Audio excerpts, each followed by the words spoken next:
Sedulur-sedulurku, jangan terbelenggu dengan arti dari sebuah kata dan istilah. Itu poin penting. Kok bisa poin penting? Sebabnya apa? Sebab keduanya sering menipu. Nah, semua yang ada di dalam dunia ini itu kan sumber dari esensi yang sebenarnya.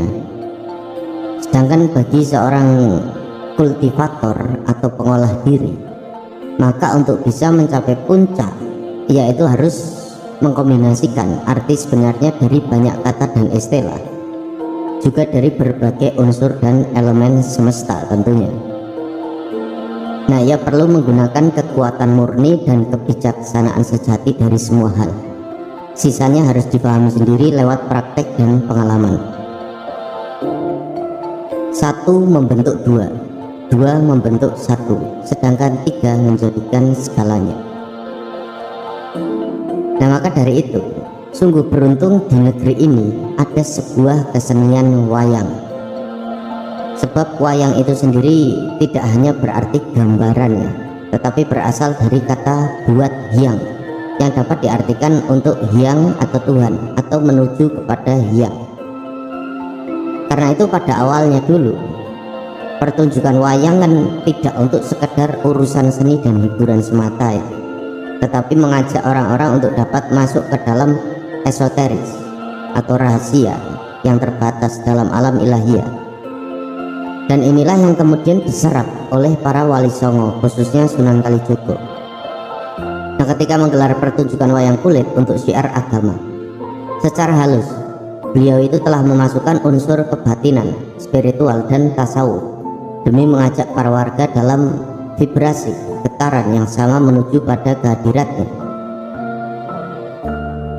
Nah, dari pengertian awal mengenai wayang, maka itu tidak mengherankan ya, ada satu carangan atau lakon cerita yang berjudul Dewa Ruci, atau biasa juga disebut Bima Suci atau Bima Sakti, dimana isinya itu kan mengandung jalan kontemplasi mengenai asal dan tujuan hidup manusia, sangkan paraning dumati, serta menyingkap kerinduan akan Tuhan dan perjalanan rohani untuk mencapainya. Manunggaling Kawula Gusti. Hanya saja lakon ini sudah jarang sekali dipentaskan karena terbilang sangat penting dan berat ya, sehingga tidak semua dalang mau atau bisa mementaskannya secara gamblang dan sembarangan. Nah, sedulur-sedulurku, biasakan diri untuk banyak merenungi segala sesuatu di sekitarmu, karena hanya dengan begitulah kita itu bisa lebih memahami setiap hakikat yang ada, atau mengerti mengenai apa sebenarnya sih tujuan hidup di alam maya pada ini. Nah, sungguh merugi bila selama masih diberi kesempatan untuk mengarungi kehidupan dunia ini, kita itu justru hanya terikat dengan materi dan keperluan daging semata. Sebab ada banyak hal yang di luar keduanya itu dan harus dipahami untuk bisa sampai ke tujuan dengan selamat. Dan tujuan yang sesungguhnya itu adalah menemukan sang diri sejati. Nah, sang diri sejati yang mana, seperti apa?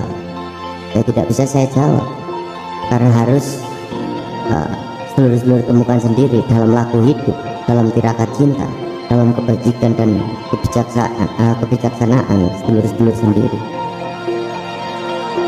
Dan kita itu kan tidak bisa mendapatkan setiap informasi dari orang lain atau menurut katanya saja, harus mencari dan menemukannya sendiri, tentunya dengan kesabaran dan ketekunan yang tinggi. Lalu apa yang sebaiknya dilakukan? Ya, terutama harus mengenali diri sendiri, baik lahir maupun batin, akal, pikiran, hati semestinya kan dalam kesatuan, tidak bercabang atau menduai. Ya, terus dalam sikap yang berserah diri, tawakal, tetap bersama kerendahan hati, tawaduk, dan selalu berusaha untuk pandai bersyukur, bertasyakur tanpa batasan waktu. Dan jangan pernah bersikap jumowo atau mengabaikan sesuatu yang sebenarnya kita sendiri itu belum memahaminya. Dan jangan pula bertindak adigang adikuno, karena ada banyak ilmu pengetahuan yang tersirat daripada yang tersurat.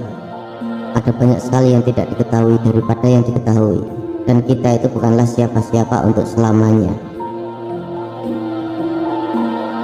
Nah, maka dari itu kita itu harus menyadari bahwa hidup kita saat ini memang sebuah perjuangan yang sangat melelahkan, terlebih ketika kita itu tetap ikhtiar dalam kebenaran yang sejati tanpa pamrih dan tedeng aling-aling. Dan kita tidak perlu kaget saat ujian yang bertubi-tubi terus itu menghampiri sampai kita itu merasa tidak sanggup lagi bertahan, namun kita masih dituntut untuk bisa bertahan. Sehingga sikap yang menerima impangtun, qanaah, menerima apa saja yang datang dari Tuhan adalah hal yang harus melekat dalam setiap dharma bakti kita. Begitu pula dengan introspeksi diri, muhasabah, menambah ilmu pengetahuan, tadabbur, dan merenungi segala sesuatunya, tafakur, tetaplah perlu dilakukan secara rutin dan tentunya berkesinambungan. Itu adalah bekal terbaik dalam hidup dan kehidupanmu yang sementara di sini. Jangan pernah berhenti kita itu, karena berhenti adalah kematian sebelum waktunya.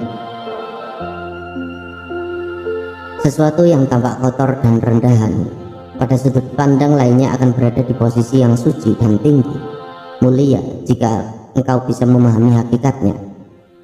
Sebaliknya, ada banyak hal yang terlihat bersih dan terhormat, justru sebenarnya telah hina dan menjijikan ketika engkau berhasil membuka kedoknya. Sehingga jangan terlalu saklek dengan sesuatu yang belum sebenarnya diketahui. Teruslah menggali lebih dalam berbagai makna, karena bisa jadi nanti engkau dapat menemukan sesuatu yang memalukan atau malah mengagumkan.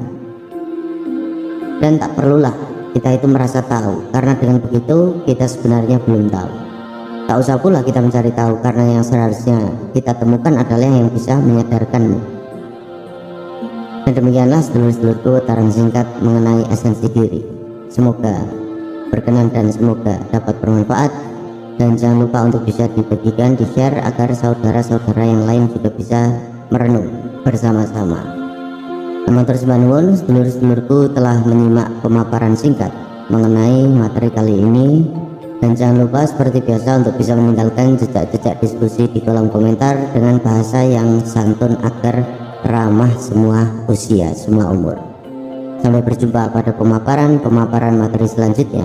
Saya akhiri, Mugi Rahayu, Sakum Dumadi.